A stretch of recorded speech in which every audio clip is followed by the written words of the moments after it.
Hello दोस्तों, मैं इमरत आराम road read success point YouTube channel पर आपका स्वागत करता हूं। दोस्तों, हमने पिछली क्लास के अंदर शिक्षण विधियों के बारे में बात की थी, जिसमें हमने पर्यवेक्षण या निरीक्षण स्वाध्याय विधि की बात की थी। तो दोस्तों, हम आज आगे की शिक्षण विधि की बात करते हैं। तो हमारी शिक्षण विधि है व्याकरण अनुवाद विधि है। तो दोस्तों, इस व्याकरण अनुवाद विधि की बात करें तो इस व्याकरण अनुवाद विधि यह विधि विशेष तौर पर व्याकरण के लिए काम में आती है। और इसके प्रवर्तक की बात करें तो इनके प्रवर्तक हैं सर रामकृष्ण गोपाल भंडारकर। दोस्तों, इसको जरूर आप याद रखिए, इनके प्रवर्तक कई बार पूछ लिया गया है।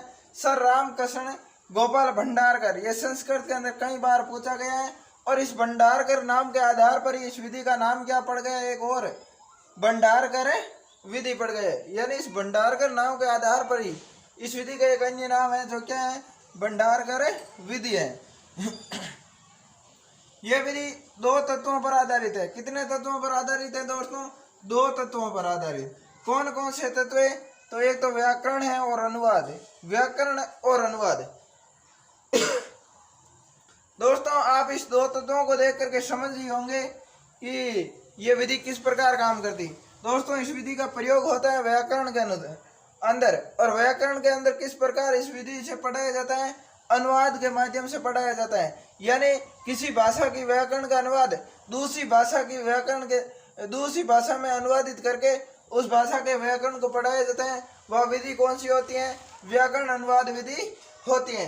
तो दोस्तों, इसमें आगे की बात करें तो आपको अच्छी प्रकार से समझ आ जाएगा। तो इसमें क्या है, इसमें प्रथम भाषा और द्वितीय भाषा के बीच अनुवाद प्रक्रिया को महत्व दिया जाता है। दोस्तों, यहाँ पर आप अपना एक उदाहरण ले सकते हैं, जिनकी संस्कृत क्या है, द्वितीय भाषा है। यानी संस्कृत क्या है, द्वितीय भाषा है। और हिंदी आपकी कई क्या है, कई विद्यार्थियों की प्रथम भाषा है। तो हम बात किसकी करें? प्रथम भाषा व द्वितीय भाषा के बीच अनुवाद प्रक्रिया को महत्व दिया जाता है। यानी आप क्या करेंगे, द्वितीय भाषा यानी संस्कृत का अनुवाद किस में करेंगे? हिंदी में करके इस संस्कृत को सीखेंगे। तो दोस्तों, ये विधि किसके लिए है? द्वितीय भाषा के लिए है। और जब द्वितीय भाषा की हम बात करते हैं तो हमारे आधार पर हम देखते हैं तो हमारी द्वितीय भाषा क्या है? संस्कृत है। संस्कृत का अनुवाद हिंदी के अंदर करके आप जब पढ़ते हैं तो वहाँ पर विधि कौन सी होती है? व्याकरण अनुवाद विधि होती है। तो आगे की बात करते हैं द्वितीय भाषा शिक्षण की सर्वाधिक प्रचलित और प्राचीनतम पद्धति है। दोस्तों, ये क्वेश्चन कई बार पूछ लिया गया है कि द्वितीय भाषा शिक्षण की सर्वाधिक प्रचलित विधि कौन सी है या फिर प्राचीनतम विधि कौन सी है। तो दोस्तों, ये क्वेश्चन आपको कई बार पूछा गया है कि द्वितीय भाषा शिक्षण की सर्वाधिक प्रचलित या फिर प्राचीनतम पद्धति कौन सी है। इसके बाद आगे की बात करें तो इसमें सर्वप्रथम द्वितीय भाषा के व्याकरण का ज्ञान करवाया जाता है। यानी सबसे पहले क्या होता है, जो आपकी द्वितीय भाषा होती है उस द्वितीय भाषा के व्याकरण का ज्ञान करवाया जाता है। यानी आप कह सकते हैं आपकी द्वितीय भाषा क्या है? संस्कृत है। क्या है? द्वितीय भाषा संस्कृत है। इसकी व्याकरण को आपको सबसे पहले ज्ञान करवाएंगे। यानी संस्कृत में आप क्या पढ़ेंगे? संधि, समास, प्रत्यय, उपसर्ग, संज्ञा, इनके बारे में पढ़ेंगे। उसके बाद इसका क्या करेंगे, इनको पढ़ करके इसका अनुवाद किस में करेंगे? हिंदी में, यानी प्रथम भाषा में अनुवादित करके आपको पढ़ाया जाएगा। तो वहाँ पर विधि होगी व्याकरण अनुवाद विधि। यानी सर्वप्रथम द्वितीय भाषा के व्याकरण का ज्ञान करवाया जाता है। इसमें लक्ष्य भाषा का महत्व कम होता है। दोस्तों, लक्ष्य भाषा आपकी कौन सी होगी? इसमें संस्कृत होगी। यानी द्वितीय भाषा होगी। क्या होगी? द्वितीय भाषा। यानी हम जिस भाषा को सीख रहे हैं इस विधि के माध्यम से, यानी अनुवादित करके मातृभाषा के अंदर, यानी हम कह सकते हैं मातृभाषा के अंदर अनुवादित करके जिस विषय को हम सीख रहे हैं, यानी जिस द्वितीय भाषा को हम सीख रहे हैं उस भाषा का महत्व कम होता है। यानी लक्ष्य भाषा क्या है? द्वितीय भाषा। यानी हम अगर हमारे रीट के आधार पर कहें तो हमारी द्वितीय भाषा संस्कृत है। तो संस्कृत का आपका क्या है? लक्ष्य भाषा है। लक्ष्य भाषा का महत्व कम है, क्योंकि रीट के अंदर आप क्या करते हैं? सिर्फ और सिर्फ संस्कृत की व्याकरण की बात करते हैं। संस्कृत की व्याकरण को सीखते हैं, बाकी चीजें नहीं सीखते हैं। भाषा को बोलना, उसका व्यवहारिक प्रयोग नहीं करते हैं। यानी हमारा संस्कृत का महत्व क्या है, सिर्फ और सिर्फ रीड के अंदर क्या करना, पंडक्यूशन करना सही। इसलिए द्वितीय भाषा हमारी संस्कृत है, उसका महत्व कम है। तो इस व्याकरण अनुवाद में जिस द्वितीय भाषा को पढ़ाया जाता है उसका क्या होता है, महत्व कम होता है। आगे बात करें तो इस भाषा में जीवंत पक्षों पर ध्यान नहीं दिया जाता है। यानी जिस भाषा की आप बात करते हैं, यानी जिस द्वितीय भाषा को आप पढ़ते हैं, उनके जीवंत पक्षों पर ध्यान नहीं दिया जाता है। जीवंत पक्षों की बात करें तो आप सिर्फ और सिर्फ उसका व्याकरणिक ज्ञान ले लेंगे, उनके तथ्यों का ज्ञान ले लेंगे, लेकिन उसका प्रयोग किस प्रकार होता है, उसको बोला किस प्रकार जाता है, उनका व्यवहारिकता के आधार पर उनका प्रयोग किस प्रकार होता है, इन चीज़ों के बारे में आप समझेंगे नहीं। यानी इन चीज़ों को आप नहीं सीखेंगे, सिर्फ और सिर्फ आप व्याकरण सीखेंगे। तो इसमें क्या होता है, भाषा के जीवंत पक्षों पर ध्यान नहीं दिया जाता है। आगे दोस्तों बात करें, छात्रों की रुचि एवं अभिप्रेरणा को शामिल नहीं किया जाता है। शायद दोस्तों यह आपको दिखाई नहीं दे रहा, ज़्यादा नीचे है।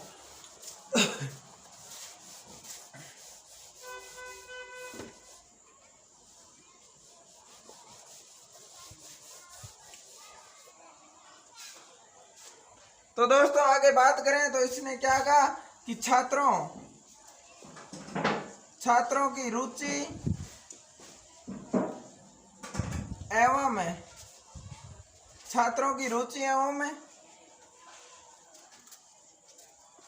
अभिप्रेरणा पर ज्यादा ध्यान नहीं दिया जाता। यानी दोस्तों इसमें क्या किया जाता है, छात्रों की रुचि। तो रुचि की बात करें दोस्तों तो आपकी द्वितीय भाषा के अंदर रुचि है या नहीं है, लेकिन आपकी द्वितीय भाषा होने की वजह से आपको उसको क्या करना पड़ता है, पढ़ना पड़ता है। उसके अंदर आपकी रुचि या अभिप्रेरणा है या नहीं है, इस चीज का ध्यान नहीं रखा जाता है। जिस प्रकार रीड में संस्कृत है, यानी संस्कृत और अंग्रेजी में से आपको एक द्वितीय भाषा लेनी है, तो आपको अगर इन दोनों द्वितीय भाषाओं के अंदर समस्या है, दोनों के अंदर आपकी रुचि नहीं है, फिर भी आपको रीड में सिलेक्शन होने के लिए क्या करना पड़ रहा है, इन भाषाओं को चुनना पड़ रहा है। यानी इस द्वितीय भाषा के अंदर क्या नहीं होता है, रुचि और अभिप्रेरणा का ध्यान नहीं रखा जाता है। तो आगे की हम बात करें दोस्तों और इसकी विशेषता की, तो दोस्तों आप एक नोट महत्वपूर्ण बात लिख लीजिए, यानी आप एक नोट लिख लीजिए। नोट की बात करें तो इस विधि में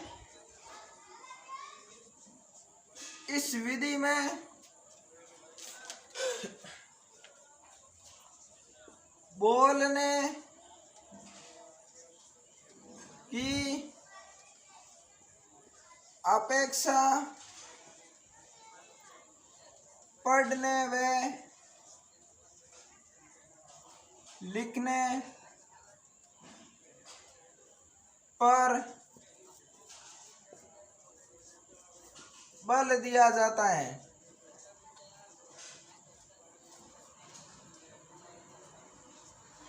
यानी दोस्तों इस विधि के अंदर क्या होता है, बोलने की अपेक्षा पढ़ने और लिखने पर बल दिया जाता है। यानी दोस्तों आप सोच सकते हैं कि हमारी द्वितीय भाषा जो होती है उनको हम बोलते नहीं है, यानी जो आपकी द्वितीय भाषा क्या है, संस्कृत है, तो संस्कृत आप बोलते नहीं है, सिर्फ उसे पढ़ते हैं और लिखते हैं। यानी आप उसको क्या कर रहे हैं, पढ़ भी रहे हैं और लिख भी रहे हैं, लेकिन आप क्या नहीं कर रहे हैं, बोल नहीं रहे।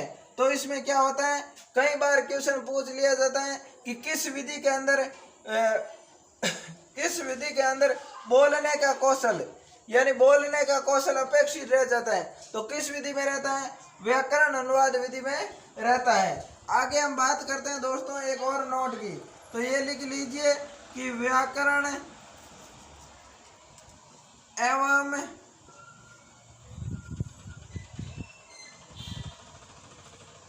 अनुवाद, व्याकरण एवं अनुवाद विधि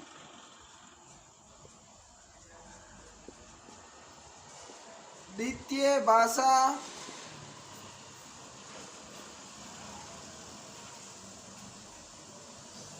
शिक्षण की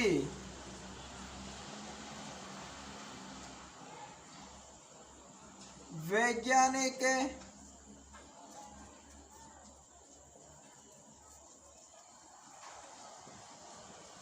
नहीं है। तो दोस्तों यह बात क्या की जा रही है कि व्याकरण अनुवाद विधि यानी व्याकरण अनुवाद विधि द्वितीय भाषा शिक्षण की क्या नहीं है, वैज्ञानिक विधि नहीं है, यानी वैज्ञानिक पद्धति नहीं है। कई बार दोस्तों ये क्वेश्चन पूछ लिया जाता है, निम्न में से कौन सी विधि व्याकरण शिक्षण की विधि वैज्ञानिक विधि नहीं है, जिसमें आपको ये ऑप्शन आ जाते हैं व्याकरण अनुवाद विधि, आगमन विधि, निगमन विधि।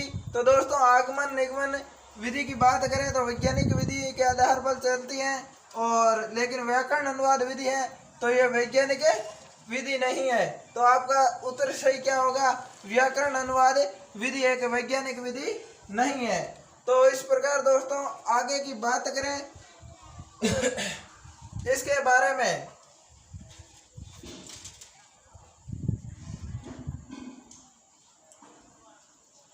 भाषा शिक्षण का अधिकांश समय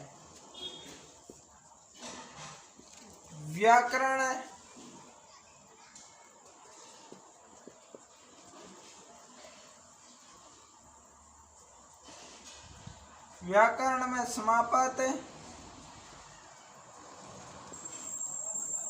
हो जाता है।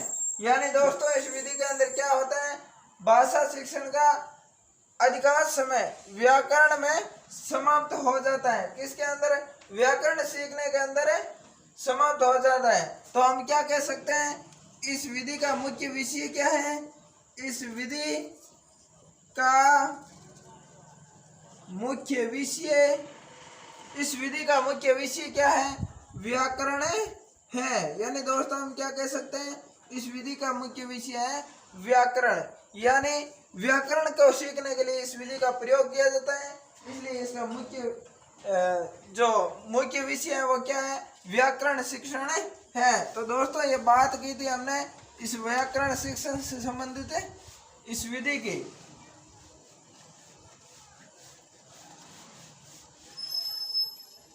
आगे हम बात करते हैं दोस्तों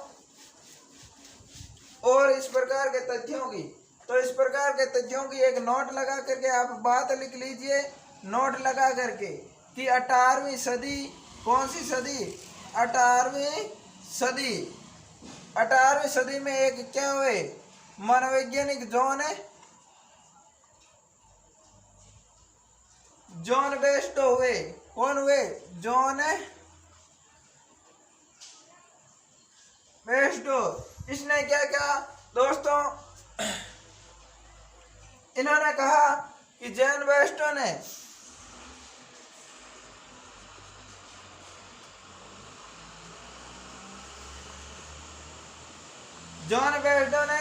व्याकरण पद्धति का विरोध किया। क्या किया, व्याकरण पद्धति यानी व्याकरण विधि का विरोध किया।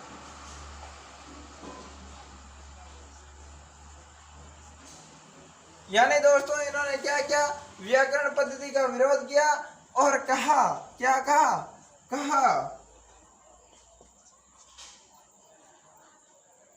कि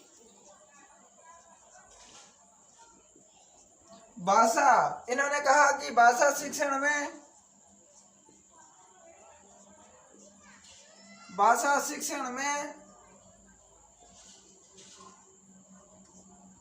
पहले बोलने और भाषा शिक्षण में पहले बोलने और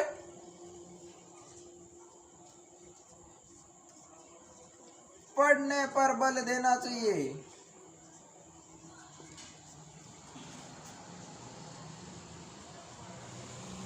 बल देना चाहिए। व्याकरण पर बाद में, यानी दोस्तों इन्होंने क्या कहा, 18वीं सदी में जॉन बेस्टो ने व्याकरण पद्धति यानी व्याकरण अनुवाद विधि के बारे में विरोध करते हुए कहा कि भाषा शिक्षण यानी जब भाषा का हम शिक्षण करते हैं, भाषा को हम पढ़ते हैं तो सबसे पहले बोलने और पढ़ने पर बल देना चाहिए। यानी बोलने और पढ़ने का हमारा अभ्यास होना चाहिए, उसके बाद क्या करना चाहिए, व्याकरण शिक्षण करना चाहिए। लेकिन इस विधि में क्या होता है, बोलने का पक्ष तो क्या अपेक्षित रह जाता है, लेकिन लिखने और पढ़ने पर ज्यादा बल दिया जाता है। तो इसलिए यहाँ इन्होंने क्या किया, इसका विरोध किया कि सबसे पहले बोलने पर और पढ़ने पर बल दिया जाना चाहिए, उसके बाद व्याकरण पर बल दिया जाना चाहिए। लेकिन यह विधि क्या करती है, सबसे पहले व्याकरण शिक्षण पर बल देती है। तो इसलिए इन्होंने इसका विरोध किया। एक इसमें और बात लिख लीजिए कि इसमें बोलने का अभ्यास, बोलने का क्या नहीं होता है, अभ्यास नहीं होता है, अभ्यास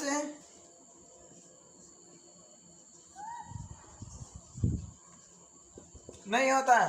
यानी इस विधि के अंदर क्या होता है, बोलने का अभ्यास नहीं होता है। जिससे क्या होता है, जिससे छात्र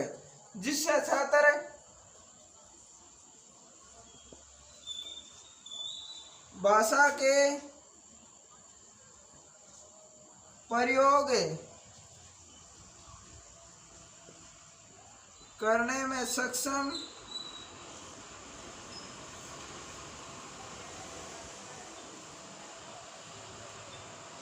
नहीं हो पाते। तो दोस्तों हम बात किसकी करते हैं, इसमें बालक बोलने का अभ्यास नहीं, यानी बालकों के अंदर किसका अभ्यास नहीं होता है, बोलने का अभ्यास नहीं होता है। जिससे क्या होता है, छात्र भाषा के प्रयोग करने में सक्षम नहीं होते हैं। यानी यहाँ पर क्या होता है, बालक जब तक बोलना नहीं सीखेंगे, यानी उस भाषा को बोलना नहीं सीख पाएंगे, तब तक क्या होगा, उस भाषा का हम प्रयोग नहीं कर सकते। क्योंकि जब तक हम संस्कृत को देखिए, आपने जब तक बोलना नहीं सीखा, तब तक आप हर एक शब्द को, यानी किसी से बातचीत करनी हो तो उसके अंदर आप उसका प्रयोग नहीं कर सकते। तो दोस्तों इन्होंने क्या कहा कि इस भाषा का आपका क्या नहीं करते हैं, प्रयोग नहीं कर सकते हैं बालक, ये इस विधि का एक दोष है। तो आगे हम बात करते हैं दोस्तों इस विधि के इस प्रकार के और दोषों की, इस कमियों की बात करेंगे। तो सबसे पहले हम बात करते हैं इसमें, इस विधि में क्या होता है, व्याकरण के नियमों, व्याकरण के नियमों को रटने पर अधिक बल दिया जाता है।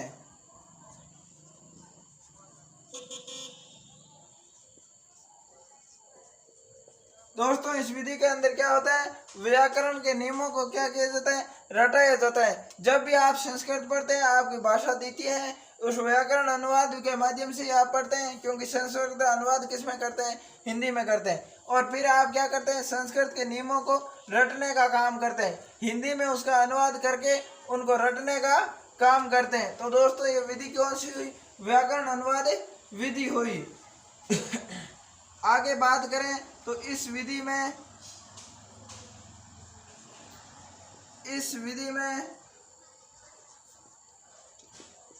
भाषा के महत्वपूर्ण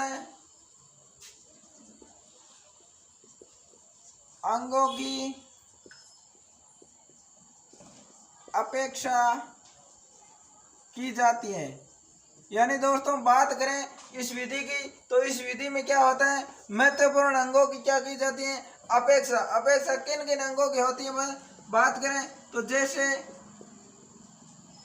ये हमने पहले ही बात की थी कि मौखिक कार्य, इस विधि के अंदर बोलना बिल्कुल कम होता है, यानी बोलने का कार्य बिल्कुल कम होता है। तो कौन सा पक्ष अपेक्षित रहता है, यानी किस पक्ष की इस विधि में, भाषा शिक्षण में अपेक्षा की, तो मौखिक कार्य नहीं होता है इस विधि में। और क्या नहीं होता है, मौखिक कार्य नहीं होगा तो उच्चारण कहाँ से होगा दोस्तों, मौखिक कार्य नहीं होगा तो उच्चारण का प्रयोग भी नहीं होता है, गति और प्रवाह का ज्ञान नहीं होता है,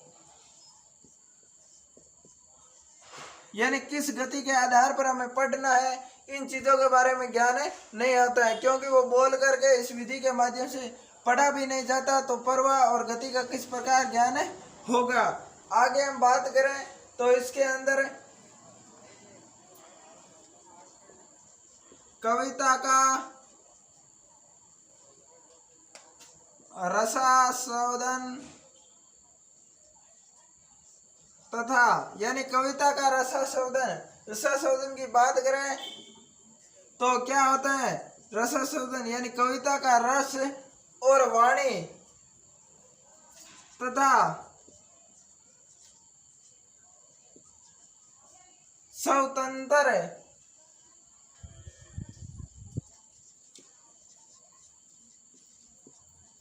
स्वतंत्र अभिव्यक्ति आदि, यानी हम कह सकते हैं इस विधि में भाषा के महत्वपूर्ण अंगों यानी महत्वपूर्ण अंगों की क्या की जा रही अपेक्षा। उस अंगों की बात करें जिनकी अपेक्षा की जा रही है वो है मौखिक कार्य, उच्चारण यानी उच्चारण का ज्ञान इसमें नहीं होता है, गति और प्रवाह का ज्ञान इस विधि में नहीं होता है, कविता का रसास्वादन बिल्कुल इस विधि में नहीं होता है, और वाणी यानी बोला भी नहीं जाता तो वाणी का ज्ञान कहाँ से होगा। और स्वतंत्र अभिव्यक्ति की बात करें तो स्वतंत्र अपने विचार व्यक्त करने की क्षमता का विकास इस विधि में नहीं होगा।